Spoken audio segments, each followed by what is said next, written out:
বাংলার রাজনীতিতে নতুন মোড়। মিমের পশ্চিমবঙ্গ রাজ্য সভাপতি নির্বাচিত হলেন ইমরান সোলাঙ্কি।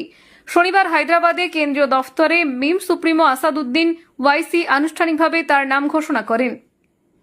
দীর্ঘদিন ধরে চলা নানান জল্পনার অবসান ঘটিয়ে ওয়াইসি বাংলার দায়িত্ব তুলে দিলেন তরুণ নেতৃত্ব ইমরান সোলাঙ্কির হাতে। ঘোষণার পরই বাংলার রাজনৈতিক অঙ্গনে এক নতুন অধ্যায়ের সূচনা হলো। শনিবার গভীর রাতে কলকাতার আন্তর্জাতিক বিমানবন্দরে নামতেই ইমরান সোলাঙ্কিকে ঘিরে তৈরি হয় উচ্ছ্বাসের আবহ। ফুল, মালা, মিষ্টি এবং স্লোগানে মুখরিত হয়ে ওঠে বিমানবন্দর চত্বর। নবনির্বাচিত সভাপতিকে স্বাগত জানাতে বিপুল সংখ্যক কর্মী সমর্থক ভিড় জমান। নেতৃত্ব হাতে পেয়ে ইমরান সোলাঙ্কি জানালেন, সামনে 2026-এর বিধানসভা নির্বাচনকে লক্ষ্য করে পূর্ণ শক্তি নিয়ে মাঠে নামবে মিম।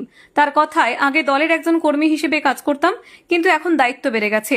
পশ্চিমবঙ্গের প্রতিটি আসনেই আমাদের লড়াই হবে জনগণের স্বার্থে। বাংলার মানুষকে নিয়ে আমরা রাজনীতি করব, জোর কদমে প্রস্তুতি নিচ্ছি। তিনি আরও স্পষ্ট করে দেন, আইএসএফ এর সঙ্গে মিমের অতীতে কোনো জোট ছিল না, ভবিষ্যতেও আর কোনো জোটের সম্ভাবনা নেই। আসাদুদ্দিন ওয়াইসির নির্দেশ অনুযায়ী পশ্চিমবঙ্গের প্রত্যেকটা আসনে এককভাবে প্রতিদ্বন্দ্বিতা করার লক্ষ্য নিয়েছে মিম। রাজনৈতিক মহলের মতে ইমরান সোলাঙ্কির নেতৃত্বে মিমের সংগঠন নতুন মাত্রা পেতে চলেছে। সংখ্যালঘু ভোটকে কেন্দ্র করে যেখানে শাসক ও বিরোধী শিবিরে টানাপোড়েন চলছে, সেখানে মিমের নতুন নেতৃত্ব আগামী দিনে বাংলার রাজনীতিতে বড় চমক আনতে পারে বলেই ধারণা করা হচ্ছে।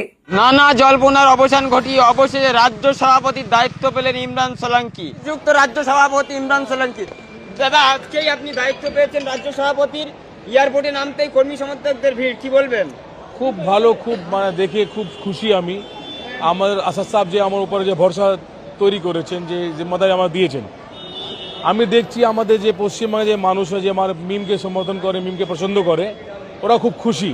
আর আমি এত খুশি দেখে আমি বলি কি, আমি এই যে দায়িত্ব পেয়েছি এটা আমি পূরণ করতে পারবো কি না, কিন্তু হ্যাঁ, আমি একটা ওয়াদা করব, আমি পুরো চেষ্টা করব আমার দায়িত্ব পূরণ করতে, ইমানদারি দিয়ে কাজ করবো ইনশাআল্লাহ।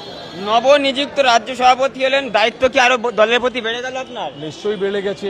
আগে কাজ করতাম আমি, কিন্তু এখন প্রশ্ন তুলবে যে আশা সাহেব আমাকে জিম্মেদারি দিয়েছে, এখন যদি কিছু হয় তাহলে আমি দায়ী। আমার কর্মী যদি একটু কোনো যদি ক্ষতি হয়, যদি কোনো পুলিশ ধরে নেয়, তাহলে আমাকে দায়িত্ব নিতে হবে। তো এটা নিয়ে পূরণ আমি করবো ইনশাল্লাহ, আমি চেষ্টা করব।